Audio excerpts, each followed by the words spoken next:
ഇനി ഇവിടെ അച്ചാച്ചന്റെ ബുക്കൊക്കെ പൊതിയാണ് ഗൈസ്. ഇവിടെയൊക്കെ പൊതിയാണ്, കുറെ നോട്ട്സ് ഒക്കെ ഉണ്ട് ഗൈസ്. ഇവിടെയൊക്കെ ബുക്ക്, ഈ ബുക്കാണ് കുറെ ഉള്ളത് ഗൈസ്. ഇത് കുറെ ഉണ്ട്, 3 തരം ബുക്കുണ്ട് ഇതുപോലത്തെ. ഈ ബുക്സ് എന്ന് വെച്ചാൽ ഒരു തരമേ ഉള്ളൂ. ഇപ്പൊ ഈ ബുക്സ് ആണ് ഇവിടെ പൊതിഞ്ഞോണ്ടിരിക്കുന്നത് ഗൈസ്.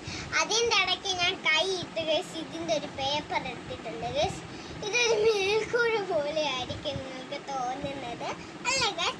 ഇപ്പൊ ഞാനിങ്ങനെ മടക്കിയിട്ട് ഒരു ചെറിയൊരു മേൽക്കൂര പോലെ ഉണ്ടാക്കിയിട്ടുണ്ട് ഗൈസ്. ഇതെന്താ നീളാന്ന് വെച്ചാൽ പറയട്ടെ ഗൈസ്. ഇതിങ്ങനെ മടക്കി വെച്ചാൽ മതി ഗൈസ്. ഇതൊരു സ്ക്വയർ ആവും.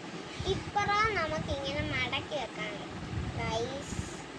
അപ്പൊ ഇതൊരു കിരീടമാണ് ഗൈസ്. ഇതിന്റെ പുറകെ ഞാൻ ഇങ്ങനെ വെച്ചിരിക്കുകയാണ് ഗൈസ്. ഇപ്പൊ ഒരു കിരീടത്തിന്റെ ഷേപ്പ് ആയിട്ടുണ്ട് ഗൈസ്. ഇപ്പൊ ഇങ്ങനെ തുറക്കുന്ന ഒരു ഷേപ്പ് ഇത് കുളമായിപ്പോ ഗൈസ്. അടുത്തത് ഗൈസ് ഇതാണ് ഗൈസ്. ഇത് ഒരു തരം ഒരു രാജാവിനെ പോലെ ഇരിക്കുന്നുണ്ട് ഗൈസ്. ഇതിങ്ങനെ തൊപ്പി ഗൈസ് ഇങ്ങനെ ചെയ്താൽ മതി ഗൈസ്. ഇതൊരു കിരീടമാണ്. നമ്മള് ഇങ്ങനെ ഇതൊന്ന് ഒട്ടിച്ചാൽ മതി ഗൈസ്, ഒട്ടിച്ചാൽ മതി ഗൈസ്. ഇതൊരു കിരീടമായിട്ടുണ്ട്. അത് കൊച്ചു പിള്ളേർക്ക് വെക്കാൻ പറ്റിയതേ ഉള്ളൂ ഗൈസ്.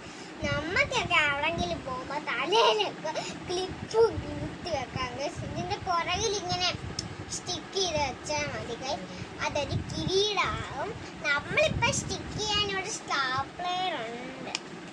അപ്പൊ ഇത്ര